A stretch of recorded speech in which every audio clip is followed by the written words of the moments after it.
कि सत्ता की इतनी बेताबी की घटना की पूरी जानकारी नहीं, घटना क्या हुई नहीं हुई, क्या तो यूपी में जंगल राज आ गया? नहीं, और जंगल राज किसे कहते हैं? 1.5 महीने पहले पुलिस से शिकायत की गई परिवार के द्वारा कि हमारी जान को खतरा है और फला आदमी से जान को खतरा है। घटना से कई घंटे पहले, 10 घंटे पहले वो अपने व्हाट्सएप पर स्टेटस पे लिखता है कि आज 5 हत्याएं होंगी, और इसके बाद भी हत्या हो जाती हैं, कोई रोकने वाला नहीं है। सरेआम हत्या करके, खुलेआम अंधाधुंध गोलियां बरसा के हत्यारा फरार हो जाता है।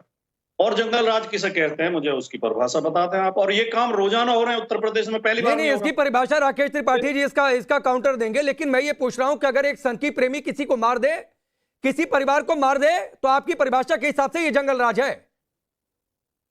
नहीं, उसके लिए राकेश पांडे जी को और टाइम्स नाउ को एक सूची बना देनी चाहिए कि इस तरह का जो क्राइम होगा वो क्राइम नहीं माना जाएगा। अगर प्रेम के चक्कर में, प्रेम प्रसंग में हत्या होती है तो हत्या नहीं मानी जाएगी। ठीक। अगर किसी लेन देन में होती है तो हत्या नहीं मानी जाएगी।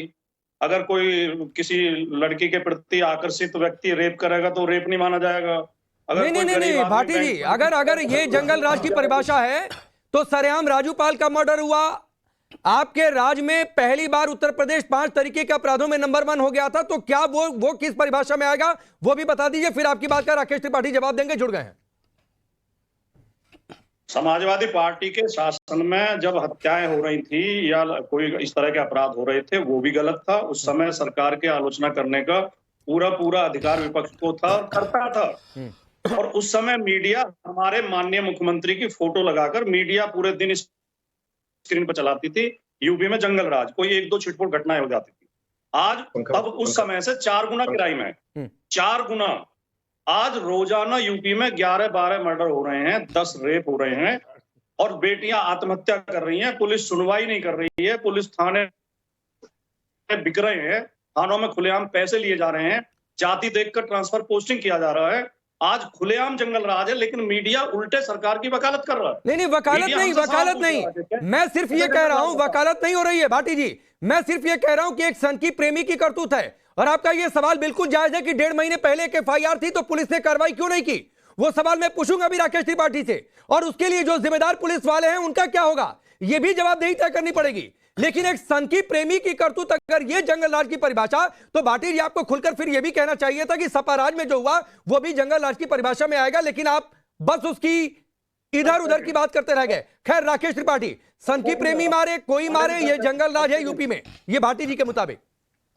लेकिन मुझे लगता है जंगल राज शब्द को पहले समझ लें, जहां पर राजतंत्र के द्वारा जंगल का कानून स्थापित किया जाए, यानी जो सशक्त है वो किसी के साथ कोई भी व्यवहार कर सकता है और उसको राजसत्ता का पूरा संरक्षण हो, तब जंगल राज होता है। जैसा जंगल राज हमने बिहार में देखा है, जैसा जंगल राज लालू प्रसाद यादव के शासनकाल में देखा हमने, जैसा जंगल राज हमने उत्तर प्रदेश में लड़के हैं लड़कों से गलतियां हो जाती हैं ये बयान देते हुए मुलायम सिंह यादव को देखा है। हमने देखा है कि कैसे गायत्री प्रसाद प्रजापति को बचाने के लिए हर प्रकार के यत्न आपने किए, सुप्रीम कोर्ट तक जाना पड़ता था, FIR नहीं लिखी जाती थी। तब जंगल राज कहा जाता है जहां शासन व्यवस्था पूरी तरह से आरोपियों के पक्ष में खुल करके आ जाती है सामने।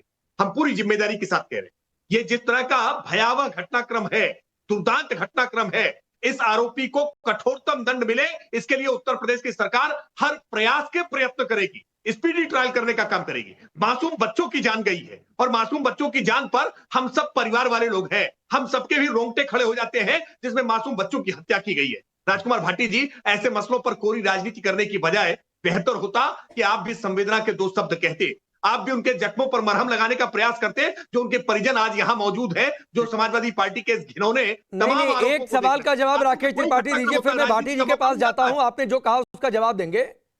18 तारीख को, अगर मैं ठीक हूं, यह फैक्ट एक बार देखना पड़ेगा, 1-1.5 महीने पहले शिकायत दर्ज हुई थी कि इस फला आदमी से जान का खतरा है, स्टेटस लगाता है। वो पुलिस वालों का क्या, जो इस FIR के बाद कार्रवाई नहीं करते हैं? लेकिन निश्चित तौर पर राकेश जी, आप जो सवाल उठा रहे हैं उस सवाल को निश्चित तौर पर हम वाजिब मानते हैं और जिम्मेदारी के साथ कह रहे हैं कि इस पूरे घटनाक्रम में अगर किसी प्रकार की कोई शिकायत दर्ज हुई थी और उस शिकायत पर 18 अगस्त को राकेश जी, मैं चाहूंगा आप इसको CM के सामने बात रखें और जिस भी उचित मंच पर हो, 18 अगस्त को FIR दर्ज हुई थी। 100% मैं इस बात से बिल्कुल सहमत हूं कि अगर इस बारे में किसी प्रकार की आशंका पहले व्यक्त की गई है, कोई शिकायत दर्ज कराई गई है और अगर पुलिसकर्मियों ने अपना दायित्व निर्वहन नहीं किया है तो ऐसे पुलिसकर्मियों को चिन्हित करके उनके विरुद्ध कठोर दंडात्मक कार्रवाई निश्चित तौर पर की जाएगी। हम किसी ऐसे पुलिसकर्मी को नहीं बचाने वाले जिसकी लापरवाही की वजह से 4 मासूम लोगों की जान चली गई है। ठीक है तो बिल्कुल बख्शने वाले नहीं। ठीक है। अब भाटी जी, मेरे आपसे 2 सवाल हैं, फिर जंगल राज की परिभाषा में और बेहतर तरीके से समझूंगा विक्रम सिंह जी से। पहला सवाल, अतीक मुख्तार को शह देना क्या वो जंगल राज नहीं था?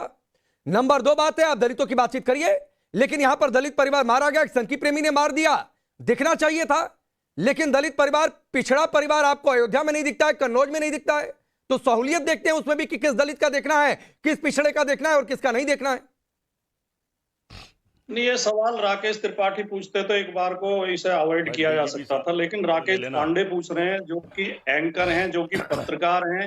ये 4 मासूमों की हत्या हुई है, इसको मुख्तार अंसारी से, अतीक अहमद से आप जोड़ें, इसकी कोई तुक नजर आती है आपको? नहीं, मैं जोड़ नहीं रहा हूं।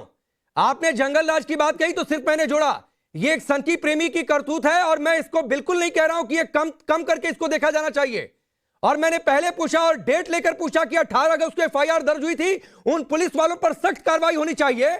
और मैं कह रहा हूं, ये मेरी व्यक्तिगत राय है, जितनी गंभीर धाराएं कानून सम्मत हो दर्ज होनी चाहिए और उन मासूमों की जान का हिसाब होना चाहिए भाटी जी। और जब भी मुझे समय मिलेगा और जब भी यह विषय आएगा, मैं ये सवाल आपसे पहले बीजेपी से और सरकार से पूछूंगा।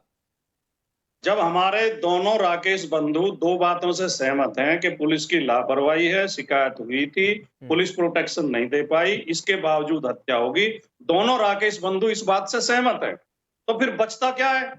फिर तो केवल झूठी सफाई बचती है।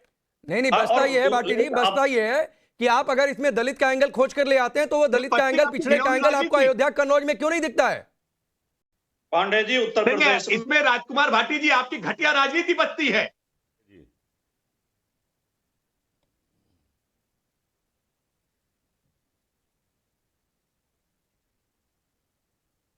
भाटी जी का नेटवर्क चला गया, जरा एक बार चेक करिए। राकेश त्रिपाठी, आप कुछ बोल रहे थे, अपनी बात पूरी करिए, फिर मैं आगे बढ़ता हूं। मैं केवल इतनी बात कह रहा हूं कि जब राजतंत्र के द्वारा, राज सत्ता के द्वारा, सरकार के द्वारा अगर संरक्षण आरोपी को दिया जा रहा होता तो निश्चित तौर पर इनकी आलोचना को हम सरमाथे रखते और हम स्वीकार करके क्षमा याचना जनता के बीच में करते कि हाँ, राज्य सरकार के द्वारा किसी प्रकार की कोई गलती हुई है। मैं फिर इस बात को पूरी जिम्मेदारी के साथ दोहरा रहा हूं कि अगर पुलिसकर्मियों ने अपने कर्तव्य में उपेक्षा बरती है, लापरवाही बरती है, तो उन पुलिसकर्मियों की जवाबदेही सुनिश्चित करने का काम उत्तर प्रदेश की योगी आदित्यनाथ सरकार निश्चित तौर पर करेगी। लेकिन ये जिस तरह का घटनाक्रम हुआ है, इस घटनाक्रम को लेकर के जितनी घटिया राजनीति आज समाजवादी पार्टी और कांग्रेस की तरफ से की जा रही है, ये बहुत दुर्भाग्यपूर्ण है। मुख्तार अंसारी को पंजाब की रोपड़ जेल में आंचल की छांव में छुपाने का काम कांग्रेस पार्टी की सरकार ने किया था कि नहीं किया था? पंजाब में कांग्रेस की सरकार ने हर संभव प्रयास किया था कि कैसे मुख्तार अंसारी को संरक्षण दिया जा सकता है। हम सुप्रीम कोर्ट तक लड़े कि हम दुर्दांत माफिया मुख्तार अंसारी को वापस लेकर के उत्तर प्रदेश आए और उसके कर्मों की सजा भोगने के लिए मजबूर करें। ये मुख्तार और अतीक जैसे लोगों के मामले में उनको संरक्षण देने वाले लोग हम पर आरोप लगा रहे हैं कि हम जंगल राज लेकर के आए।